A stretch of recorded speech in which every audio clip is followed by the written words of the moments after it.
Dua siswa tunanetra mengikuti ujian nasional di Sekolah Luar Biasa Negeri 1 Denpasar. Sementara dua siswa lainnya gagal ujian nasional karena menderita tunaganda.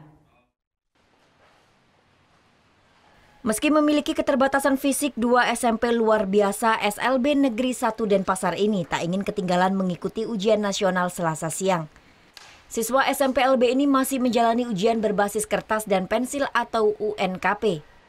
Kertas soal maupun lembar jawaban mereka berbeda dengan sekolah umum karena menggunakan huruf Braille. Untuk waktu juga mendapat tambahan 30 menit karena membaca soal Braille membutuhkan waktu lebih lama dibanding kertas biasa. Di SLB Negeri 1 Denpasar ini sebenarnya memiliki 4 siswa kelas 9.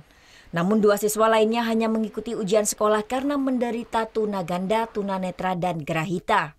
Anak ini kelainan sedikit, jadi lemah ingatan, jadi ingatannya jauh lebih rendah dari dibandingkan dua teman lainnya. Berarti hanya ikut ujian sekolah aja.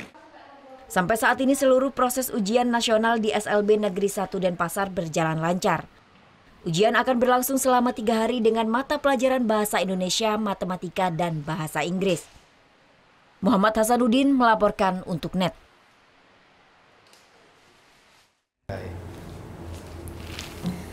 Udah selesai kan nontonnya? Nah, jadi jangan lupa buat like, komen, dan subscribe ya.